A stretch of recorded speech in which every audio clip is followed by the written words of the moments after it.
जय हिंद साथियों, स्वागत है आप सभी का आपके अपने YouTube channel Shubham physical education पर। दोस्तों, पिछली वीडियो में मैंने आपको योग का अर्थ और योग की परिभाषाएं पढ़ाई थी। आज हम बात करेंगे योग के लक्ष्य व उद्देश्य के बारे में। ओके दोस्तों, तो क्या बताया गया है यहाँ पर? मानव शरीर को आंतरिक शुद्धियों व शुद्ध बनाने के साथ साथ अपनी इंद्रियों को नियंत्रण करने के साथ सामाजिक और नैतिक कार्यों को करते हुए अपने शरीर मन में आत्मा के साथ साथ अपने आप को ईश्वर के ध्यान में लगाना और अंत में सर्वशक्तिमान मन में लीन होने के लिए प्रयत्न करना, अर्थात शरीर तथा मन के सभी पक्षों का समुचित विकास करना योग के उद्देश्यों में सम्मिलित है, जो निम्नलिखित है।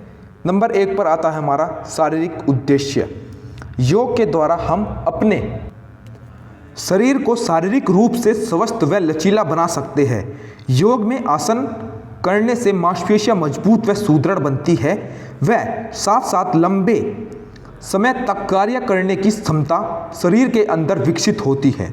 योग आसनों के द्वारा हमारे शरीर में स्थिरता व सुदृढ़ता बढ़ जाती है, जिसके कारण हम किसी भी गति को आसानी से करने की योग्यता को बढ़ा सकते हैं।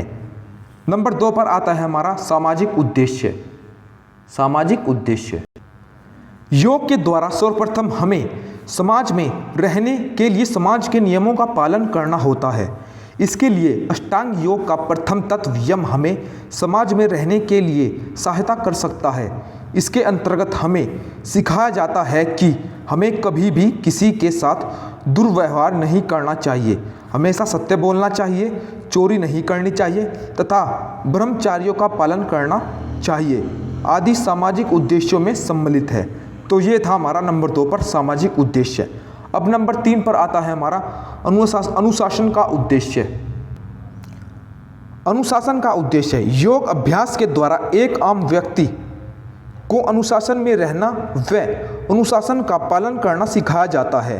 क्योंकि वह योग क्रिया में भाग लेता है तो उसकी दिनचर्या सुचारू रूप से संचालित होती है, जिससे वह समय के अनुसार अनुशासन में रहकर अपने कार्य पूर्ण करता है। तो ये था हमारा 3 नंबर पर अनुशासन का उद्देश्य। नंबर 4 पर आता है आंतरिक शुद्धि हेतु उद्देश्य। यौगिक क्रियाओं षटक्रम के द्वारा हम अपने शरीर की आंतरिक शुद्धियाँ करते हैं, जिसके कारण हम अनेकों बीमारी रहित जीवन यापन कर सकते हैं। षटक्रम करने से योगी या खिलाड़ी अपने शरीर की रोग प्रतिरोधक क्षमता को बढ़ा सकता है, जिससे वह अनेकों वर्षों तक निरोगी काया का सुख भोग सकता है। नंबर 5 पर आता है संवेगात्मक उद्देश्य। दोस्तों, इसको शुरू करने से पहले एक बात कहना चाहूँगा कि इन नोट्स को आप अच्छे से बनाएंगे। BPES वाले और BPED वालों के लिए बहुत ही अहम नोट्स हैं। ओके दोस्तों, नंबर 5 पर आता है हमारा संवेगात्मक उद्देश्य। योग के द्वारा व्यक्ति अपनी इंद्रियों पर नियंत्रण कर सकता है। अष्टांग योग के तत्व प्रत्याहार में बताया गया है। संवेगात्मक उद्देश्य योग के द्वारा व्यक्ति अपनी इंद्रियों पर नियंत्रण कर सकता है। अष्टांग योग के तत्व प्रत्याहार में बताया गया है कि मानव को किस प्रकार अपनी इंद्रियों को वश में कर जीवन यापन करना चाहिए। प्रत्याहार के द्वारा हम अपनी इंद्रियों को वश में कर सकते हैं। अब नंबर 6 पर आता है मानसिक उद्देश्य।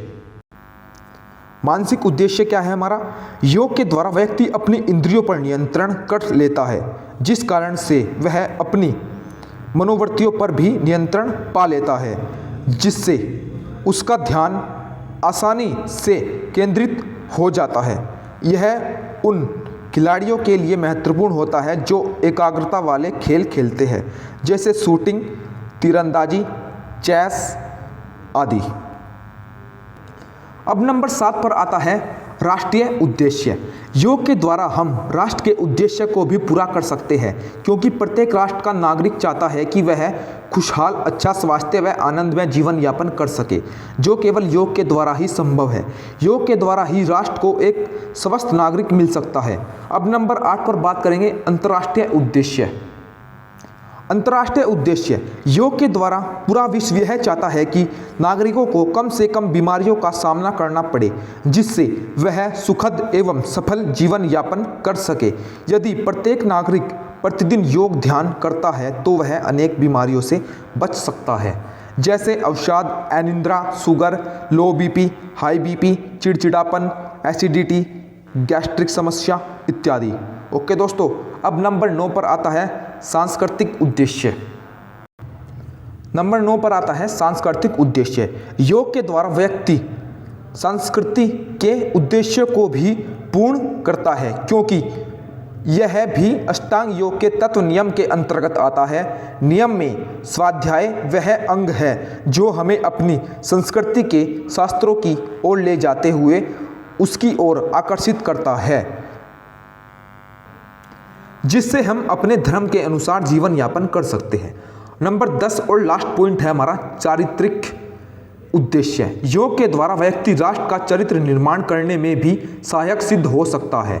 अष्टांग योग के अंतर्गत यम अंग आता है, जिससे हमें अपनी इंद्रियों को नियंत्रित कर ब्रह्मचारी का पालन करना सिखाया जाता है। ब्रह्मचारी जीवन से ही हमारे शरीर का निर्माण होता है। ब्रह्मचर्य के पालन करने से हम अपना जीवन सर्वश्रेष्ठ व्यक्ति की तरह यापन कर सकते हैं। तो आज की वीडियो थी हमारी योग के लक्ष्य व उद्देश्य के बारे में। तो दोस्तों आज के लिए इतना ही रखेंगे। आज्ञा दीजिए। जय हिंद, जय भारत।